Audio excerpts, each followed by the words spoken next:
Did you know that in Greenland, a country roughly the size of Western Europe, there is not a single road connecting one town to another?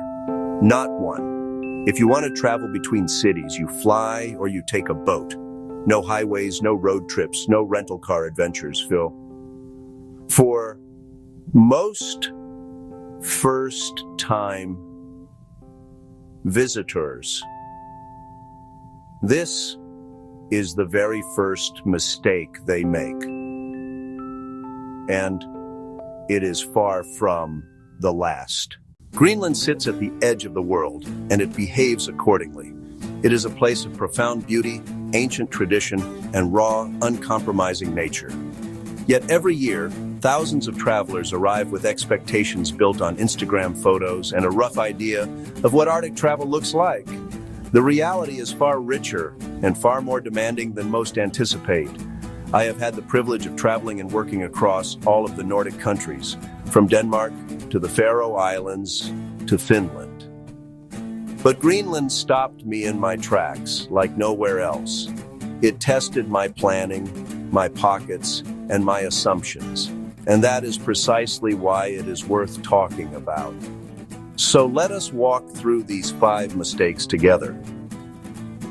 Because understanding them is the first step to having an unforgettable experience in one of the most extraordinary places on Earth.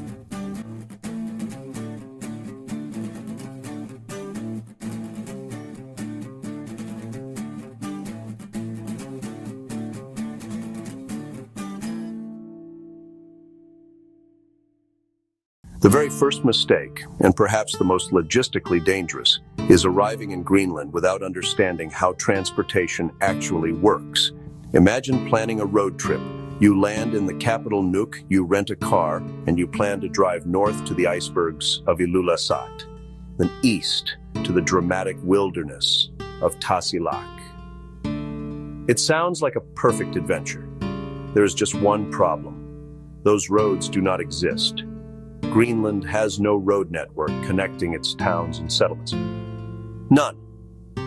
Each community exists as its own island within the island, accessible only by boat, helicopter, or small propeller aircraft. This is not a minor detail you can work around. It fundamentally shapes every single day of your itinerary. So, what does this mean practically? It means your travel budget will look very different from a typical European or North American trip. Internal flights in Greenland are expensive and infrequent. Weather cancellations are common, sometimes delaying travelers by days. If you have not built flexibility into your schedule and your budget, Greenland will make that decision for you. The lesson here is simple. Before you book anything else, map out your transportation plan. Visit Air Greenland's website, understand the routes, and add at least 2 buffer days to every leg of your journey. The island rewards patience, but only if you plan for it. The second mistake follows naturally from the first. Greenland is not a budget destination. It is one of the most expensive travel experiences in the world, and visitors who arrive without understanding this are in for a considerable shock. Why is it so costly? Everything must be imported. Nearly all food, most goods, and much of the fuel that powers daily life in Greenland arrives by ship or plane. Add to that the enormous distances between communities, the limited infrastructure, and the small tourist economy. And prices that seem extraordinary by European standards begin to make complete sense. A simple restaurant meal in Nuuk can easily cost 50 to 80 euros. A domestic flight between towns might cost several hundred. Accommodation options are limited and book out months in advance. But here's the thing. None of this needs to ruin your trip. It simply needs to be planned for. The travelers who thrive in Greenland are those who research honestly, set a realistic budget, and embrace what the country genuinely offers rather than what they wished it offered. And what it offers is extraordinary. Before we continue, we are just getting to the mistakes that most travel guides never mention. If you are finding this useful, a thumbs up helps this channel reach more travelers planning their Nordic adventures. Now let's keep going, because mistake number 3 is one I personally made on my very first visit. Greenland is not one experience, it is many, and the season you choose shapes everything. Many visitors arrive in the height of summer, drawn by photographs of midnight sun reflecting off turquoise icebergs. And summer is genuinely magical, but arriving in mid-July and expecting to witness the northern lights, that is a mistake. At that latitude in midsummer, the sun barely sets.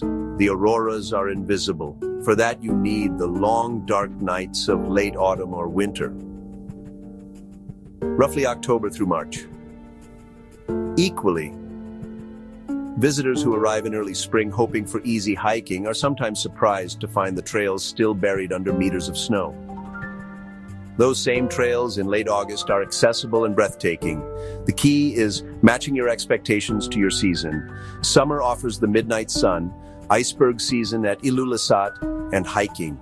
Winter offers the northern lights, dog sledding, and an eerie, profound Arctic silence. Spring and autumn offer a balance, and far fewer crowds. There is no wrong time to visit Greenland. There is only the wrong time for what you want to experience. Mistake number 4 is a practical one, but it catches visitors every single year. Booking too late. Greenland's tourism infrastructure, while growing, remains small. The number of beds in popular destinations like Ilulissat or Sisimiut is genuinely limited. The most sought-after guest houses and the best guided tours, particularly ice sheet walks and boat tours among the icebergs, fill up months in advance. If you are planning a summer trip, begin booking in January or February at the latest. Waiting until spring means disappointment. And the 5th mistake, perhaps the one that costs travelers the most in a different sense, is treating Greenland like a typical adventure tourism destination and missing the culture entirely. Greenland is home to the Greenlandic people, whose Inuit heritage stretches back thousands of years. Their language, their food, their relationship with the land and the sea, these are not just backdrop details, they are the soul of the country. The tourists who leave Greenland most deeply moved are not those who ticked off the most icebergs. They are those who sat down to eat fermented shark or dried caribou, who visited the National Museum in Nuuk, who spoke to a local hunter about the meaning of the ice.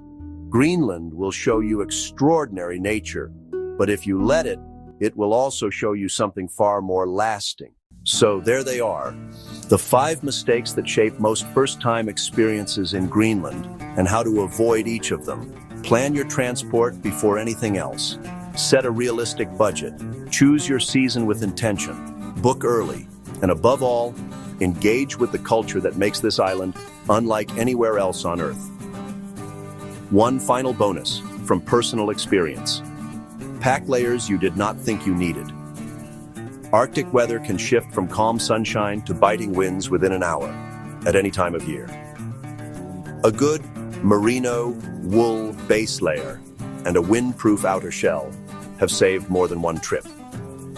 Greenland is not the easiest destination to visit, but that is precisely what makes arriving there feel like such an achievement. And why, once you have seen those icebergs up close, you will already be thinking about when you can go back. Thank you for joining me on this journey into one of the world's most remarkable corners. Stay curious, stay prepared, and I will see you in the next one. Don't forget to subscribe for more Nordic adventures just like this.